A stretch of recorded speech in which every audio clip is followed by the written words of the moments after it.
I don't know why this trip felt different. Maybe it was the way she avoided my eyes when she told me about it. Maybe it was how she packed her bags 2 days early, like she couldn't wait to leave. Or maybe it was just my gut, the same gut that had been screaming at me for months that something was off. "Leland, you're overthinking this," she said, shoving a pair of heels into her suitcase. "It's just a business trip. 3 days. I'll be back before you know it." But I did know it. I knew something wasn't right. I watched her move around the bedroom, perfectly composed, while I stood there feeling like my whole world was tilting. "You never travel for work," I said, trying to keep my voice steady. "Why now?" She let out a sharp breath, like I was exhausting her. "Because my boss asked me to, that's why. It's an opportunity, Leland. You know how hard I've been working." I knew how hard she had been working. Late nights at the office, always on her phone, smiling at messages she never let me see. I had told myself I was imagining things, that I was just being insecure. But this trip felt like confirmation of something I wasn't ready to face. "You could have said no," I murmured. She finally looked at me then, her expression unreadable. "I shouldn't have to." And that was it. That was the moment I realized that whatever we had before, whatever love, whatever connection, was slipping through my fingers. I didn't fight her. I didn't beg. I just watched as she zipped up her suitcase and grabbed her phone, already distracted by something, someone else. When she kissed my cheek goodbye, it felt cold, routine, like she was already gone. And for the next 3 days I waited. I waited for her calls that never came. I waited for a text, an update, anything. But deep down I already knew. I just didn't know how bad it would be when she came home. I don't know what I expected when she left. Maybe I thought she'd check in more often, send a goodnight text, or at least pretend to miss me. But after she walked out that door, it was as if I didn't exist. The first night, I stared at my phone more than I'd like to admit. I told myself I wouldn't be that guy, the clingy, paranoid husband who overanalyzes every little thing. But as the hours passed and my messages sat unread, I started to feel that familiar pit in my stomach, the same one I had ignored for months. I sent something casual at first. "Hope you made it safe. Let me know when you're settled." Nothing. Hours passed, and I saw the message was delivered but not read. I convinced myself she was just busy, caught up with her coworkers, maybe exhausted from the flight. But deep down, I knew better. By midnight, my mind was racing. I opened our shared phone account, something I hadn't done in years, and checked the call logs. I wasn't even sure what I was looking for, but when I saw an unfamiliar number repeated multiple times over the last few weeks, always late at night, I felt my hands go cold. My pulse hammered in my ears. I tapped on the number and copied it into a search engine, my chest tightening with each second that passed. It was listed under a company name, something generic, untraceable. A burner number, maybe? My fingers hovered over the call button, but I stopped myself. What was I even doing? What would I say? I tossed my phone onto the coffee table and ran a hand through my hair. I was losing it. Maybe there was an explanation. Maybe this was all in my head. But that didn't explain the way she had been distant for months. It didn't explain the perfume she never wore for me. It didn't explain the cold, lifeless way she kissed me goodbye, as if I were nothing more than an obligation she had to check off her list. I barely slept that night. Every creak in the house sounded like a whisper of doubt. Every passing car outside made me wonder if she was out there doing something I couldn't take back once I knew the truth. The second day was worse. The silence stretched longer, heavier. My message still sat unread. I checked her social media. Nothing. It was as if she had disappeared. I tried to distract myself with work, but the emails blurred together, the meetings felt meaningless. My coworkers must have noticed something was off because people stopped asking me questions, stopped engaging. I was there physically, but mentally, I was somewhere else, lost in thoughts I didn't want to have. That evening, I caved and called her. It rang once, then went straight to voicemail. My stomach twisted. I waited an hour and called again. Same thing. She had either turned her phone off or blocked my calls. My jaw clenched so tightly I thought my teeth might crack. I wanted to believe she was just busy, that I was overreacting, but every second of silence screamed a truth I wasn't ready to hear. And then, late that night, a single message popped up on my phone. Busy. Talk later. That was it. 2 words. No explanation, no warmth, nothing. I stared at the screen, my mind reeling. I didn't respond. What was there to say? I sat in the dark for a long time, gripping my phone, feeling something inside me crack. I had spent years building this life with her, trusting her. I had ignored every red flag, made every excuse. But now, sitting there in that empty house, I felt something shift. I wasn't going to ignore this anymore. I was going to find out the truth. I woke up the next morning with a weight on my chest. The kind that comes from knowing something is horribly wrong but still trying to convince yourself it isn't. My wife was still gone. My phone was still silent. And my thoughts were a tangled mess of doubt, fear, and an annoying sense of inevitability. But I wasn't going to sit around waiting for answers anymore. I needed proof, real, undeniable proof.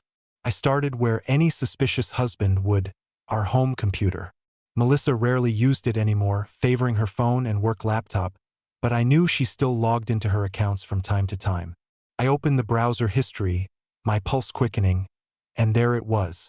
Search after search for best hotels for business travelers, how to book a room without ID, and the one that hit me the hardest, romantic restaurants near me. My breath caught in my throat. This wasn't just paranoia anymore. This wasn't my imagination. I clicked on one of the hotel listings she had visited multiple times. It wasn't the one her company had supposedly booked for her. It was smaller, more intimate, the kind of place couples went to escape reality, not professionals attending a conference. My hands felt numb as I picked up my phone and dialed the number listed for the hotel. I didn't even think about what I was doing until a woman answered on the other end. Thank you for calling Oak Haven Suites. How may I assist you? I cleared my throat, forcing my voice to sound normal. I was wondering if you could confirm a reservation for me. My wife, Melissa Warren, was supposed to be staying there for a business trip. There was a pause. I'm sorry, sir, but we don't have a reservation under that name. A cold wave washed over me. Are you sure? Maybe it was booked under a corporate account. We don't have any corporate bookings that match that name either, she said, apologetically. Are you sure she was staying with us? I ended the call without responding. My hands were shaking. If she wasn't at the hotel she told me she'd be at, then where the hell was she? I tried calling her again, straight to voicemail. I sent another message, this time more direct. Where are you? No response. I stood in the middle of our living room, staring at the walls that suddenly felt unfamiliar. Everything about my life, my home, my marriage, felt like a carefully constructed illusion, and I was only now realizing the cracks had been there all along. And then something clicked. I rushed to our bedroom, grabbed her laptop from the bedside table, and opened it. Melissa had always been careful about passwords, but I knew she had a bad habit of reusing the same ones. I tried a few combinations, my hands trembling until, click, the screen unlocked. Her emails loaded immediately, and that's when I saw them. A series of messages with a name I didn't recognize. Brent R. The most recent one, sent just 2 nights ago, made my stomach churn. I can't wait to see you again. The last time wasn't enough. 3 days isn't enough. I clicked it open, reading each line over and over, feeling my heart pound in my ears. You make me feel alive in a way I haven't in years. I hate that we have to hide this, but soon we won't have to. There were others, so many others. Some were brief, some long, but they all painted the same picture. My wife wasn't just cheating. She was planning something permanent. I slammed the laptop shut, breathing heavily. This wasn't just a mistake. It wasn't a one-time lapse in judgment. This was betrayal, premeditated and deliberate. And now I had proof. I sat there for what felt like hours, staring at nothing, my thoughts racing. What was I supposed to do? Confront her the moment she got back? Pretend I didn't know and gather more evidence? Call her out over the phone and listen to her scramble for excuses? I didn't have an answer yet, but one thing was clear. My wife wasn't coming home to the same man she left. I sat there for what felt like hours, staring at the laptop screen, the words of my wife's emails burning into my brain. It was all there. Her affair, her excitement, her plans for a future that apparently didn't include me. But what unsettled me the most wasn't the fact that she had betrayed me. It was how easily she had done it, how effortlessly she had crafted a separate life behind my back. I had spent the last decade thinking I knew this woman, believing we shared a bond built on trust, history, and the quiet comfort of routine. But looking at these messages, I realized I was nothing more than a bystander in my own marriage, a man living in a life that had become a well-rehearsed performance. She had been playing the role of a devoted wife while sneaking away to a life I had never been invited into. I needed air. I needed to get out of that house, away from the walls that suddenly felt suffocating. Grabbing my keys, I walked out without a destination in mind, my thoughts spiraling as I drove. My hands clenched the wheel so tightly my knuckles turned white. Every red light felt like an eternity. Every passing car a reminder that the world was continuing as normal while my life was unraveling. I pulled into the parking lot of a diner on the outskirts of town, one of those places that hadn't changed since the 80s, with cracked vinyl booths and the smell of burnt coffee lingering in the air. I slid into a booth near the window, rubbing my temples as a waitress approached. She had that tired but kind look, the kind of woman who had seen enough people going through something to recognize it immediately. "What can I get you, hon?" "Just coffee," I muttered, barely able to meet her eyes. She nodded, disappearing behind the counter, and I let my head drop into my hands. What the hell was I supposed to do? Divorce. That was the obvious answer, but somehow saying it, even in my own head, felt too simple, too clean. This wasn't just a breakup. This was my entire life being ripped apart. Every memory we had built together was now poisoned. Every moment of happiness now felt like a lie. The sound of my phone buzzing snapped me out of it. I yanked it out of my pocket, my pulse spiking. A message from Melissa. "Hey, just landed. Heading home soon." I stared at the words, my grip tightening on the phone. That was it. 3 days of silence, of lying to my face, and she thought she could just slide back into our life like nothing had happened. The waitress returned, setting down my coffee. "Anything else?" I forced a tight smile. "No, thanks." I watched the steam rise from the cup, the black surface reflecting my hollow expression. It was strange. Just a few days ago, I was a man who trusted his wife. Now, I was a man who knew the truth, and once you know the truth, you can't unsee it. I had two choices. I could wait for her to walk through that door and confront her, watch her scramble for excuses, maybe even deny it altogether. Or I could let her keep digging her own grave, see how far she was willing to take this lie. For now, I chose the second option. I finished my coffee, left a few bills on the table, and walked out into the cool night air, the weight in my chest turning into something else. Not grief, not heartbreak. Determination. She thought she could fool me. She was wrong. By the time I pulled into our driveway, the house looked different. It wasn't the home I had left a few hours ago. It was just a structure now, walls that had contained my life, my marriage, my trust. The moment Melissa walked through that door, I knew everything about it would feel like a stage, a set piece in the drama she thought she was directing. I didn't turn on the lights when I stepped inside. I wanted the darkness. It gave me time to think, time to breathe. The clock on the wall ticked steadily, counting down the minutes until she would come home, playing the devoted wife after 3 days of God knows what with some guy named Brent.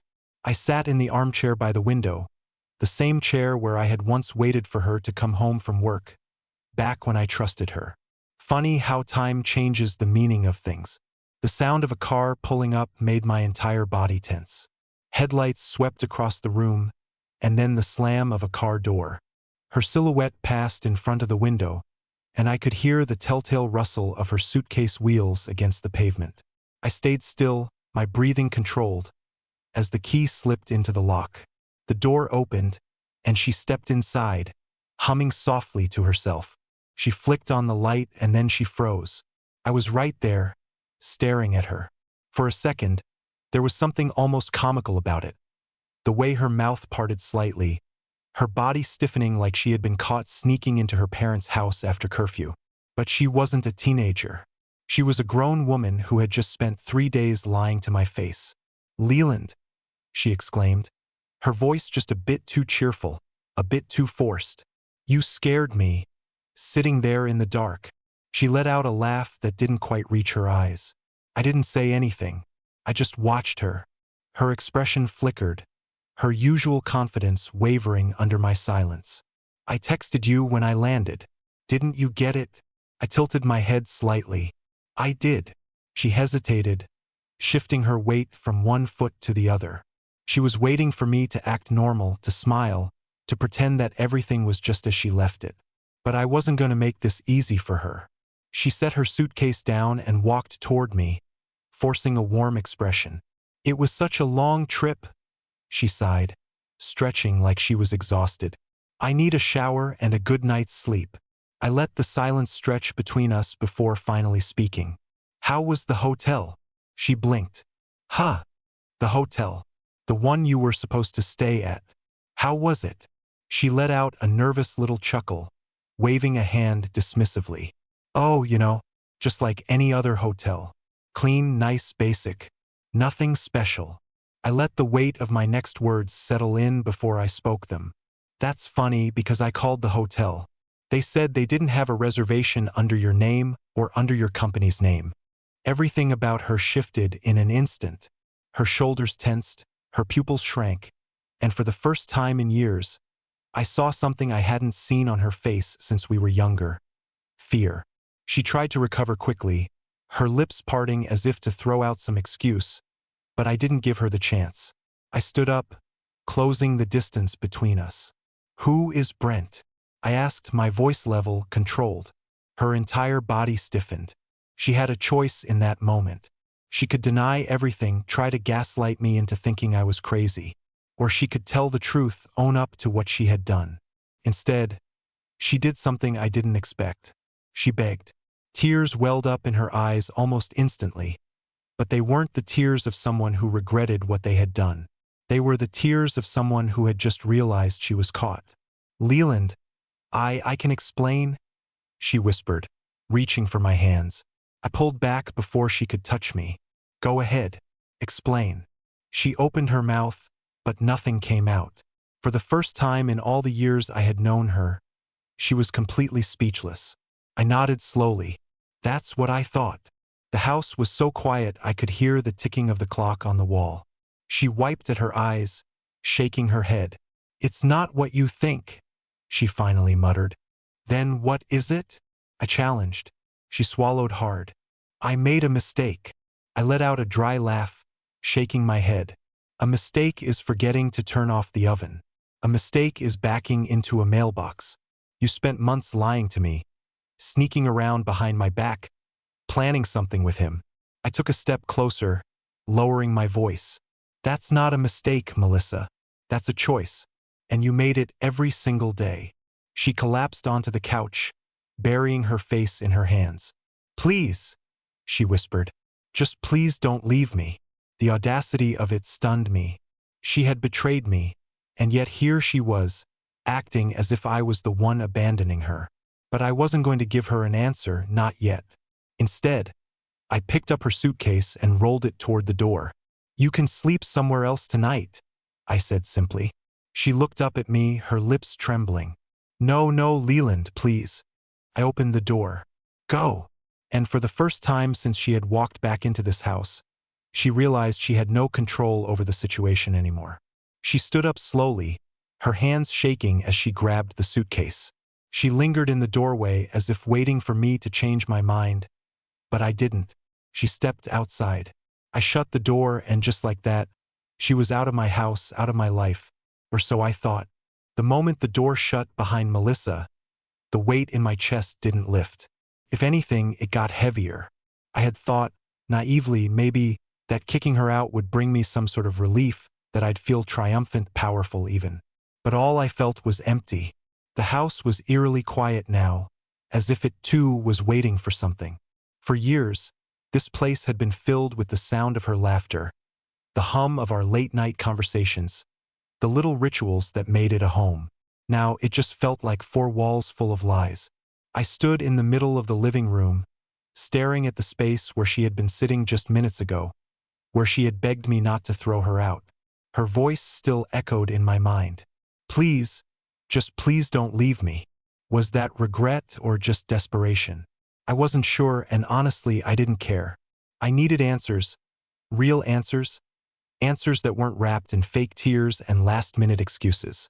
I needed to know exactly how deep her betrayal went. I grabbed her laptop again, reopening the emails I had found earlier. My hands were steady this time. I wasn't hesitating anymore.